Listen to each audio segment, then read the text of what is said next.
кезіндегі Ресей империясының отаршыл саясатына қарсы күрескен мемлекет қайраткері, әскери қолбасшы, қазақ халқының 1837-1847 жылдардағы ұлт-азаттық қозғалысының көсемі, Кенесары ханның сенімді серігі, жасағының белді ұйытқысы, кемеңгер қолбасшы Баһадүр Иман Дулатұлының туғанына биыл 245 жыл толды.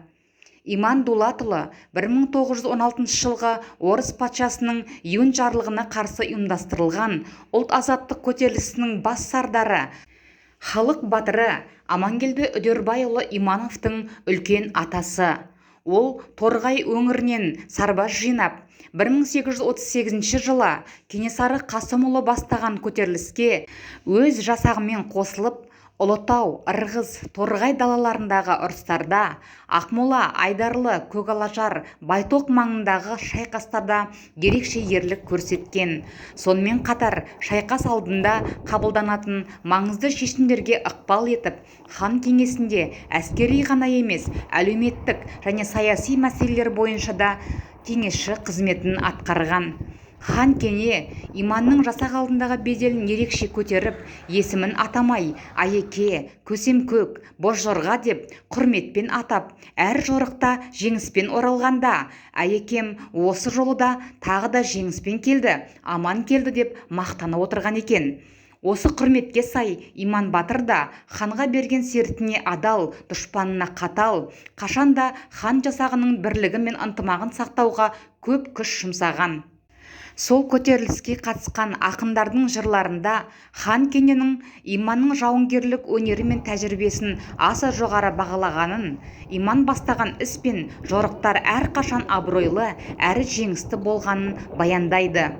1847 жылы Кенесары ханның қырғыз манаптарымен болған Кекілік тауындағы шешуші шайқаста бірқатар қазақ батырлары аттарының басын кері бұрғанда, Иман батыр хан Кенеге берген сертім бар, соңғы демім қалғанша бірге болам деп, бірге туған бауырлары Тауық, Қарауыл, Көлбай, ұлдары Бердалы және Ержанмен, тағы да басқа бауырларымен 67 жасында ерлікпен қаза болады.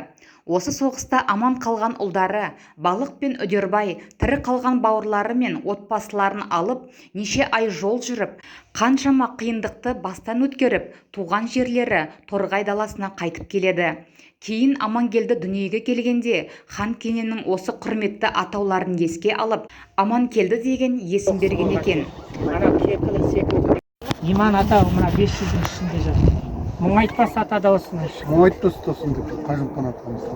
Қажымұқан ата кезінде мына қырғыздармен күресіп, біраз мал ұтып, біраз ақша ұтып, осы жерге келіп, осы жерде Балтақбай деген ата болған екен. Сол атаға аманаттап табыстаған екен, ақша тастап, біраз малын тастап, осы жерде менің атам жатыр, басына тас қойды. Бірақ та Балтақбай атам аманатын орындай алмай қалған екен. Кейін сол апам Балтақбай атам менің нағашым болады деп айтып отыратын. Сол кісінің аманаты қарыз болмасын деп ана тұрған мүсін тас тұр ғой, мүсін тас. Сол тас. Иесі қазақ жата жастана оқыған Ілияс Есенберлиннің Көшпенділер романында Иман Дулатұлының батырлық бейнесі ерекше аталып өтіледі. Ғалым Қаныш Сатпаев та 1989 жылы ғылым және мәдениет мақаласында Иман батыр мен Амангелді туралы айта отырып, Бегімбет тұқымы Қыпшақ руының ең жақсы жауынгерлік салтын тура сақтап, дамытып отырды деп жазады. Міне осындай батыр бабалардың еңбегін ескерусіз қалдыру тарихқа қиянат жасаған болар еді. Сол себепті де Қостанай, Торғай, Астана, Жезқазған, Қарағанды өңірлерінен шыққан еріктілер батыр аталарының рухына тағзым ету үшін Көсемкөк 245 атты автожорық ұйымдастырып, Иман батырдың соңғы шайқасы өткен қасиетті мекен Қырғыз жеріндегі Кекілік Сеңгір аңғарына барып, батыр бабалар рухына арнап, Майтөбеге белгі орнатып, дұға бағыштап, шағын ас беріп келді. Бұл шараға сол шайқастан аман қалып, елге оралмай, Шу жерінде қалған аталардың ұрпақтары да келді. Құлақ شر ما خلق ومن شر غاسق إذا وقب ومن شر النفاثات في العقد ومن شر حاسد إذا حسد بسم الله الرحمن الرحيم قل أعوذ برب الناس. Астана төрінде де үлкен дастархан жайылды. Асқа еліміздің әр өңірінен батырдың ұрпақтары, тарихшылар, журналистер, елге белгілі тұлғалар қатысты. Осы іс-шарада қиын қыстау заманда қаймана қазақтың текті ұрпағы жан-жаққа тардай шашырап кетсе де, қанмен келген қазаққа рух пен болмысының әлі де болса жоғалмағанын көрсетті. Дана халқымыз ұрпағыңмен мың жаса деп бекер айтпаған екен.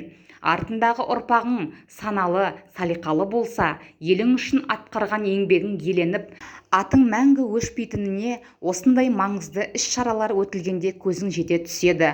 Осы күні Майтөбенің басынан топырақ бұйырып, 5 батырмен шейіт болған батыр баба Иман Батыр 178 жылдан кейін ұрпақтары жұдырықтай жұмылып, сонау қырғыз еліне барып, ескерткіш белгі қойылатынын білді ме екен? Есті адам ескісін іздейді, ер есімі ел есінде. Мұндай игілікті шаралар әлі де жалғасын таба бермек. Қазақтың әр баласы туған тегінің кімнен, қайдан тарағанын білуі тиіс екені өз алдына. Ұлан байтақ жерімізді қасық қаны қалғанша қорғап, жаумен алысып жүріп, тұтас бір әулеттің ата-бабасы мерт болған қанды жорықтардағы бабалар ерлігі ешқашан ұмытылмауы тиіс.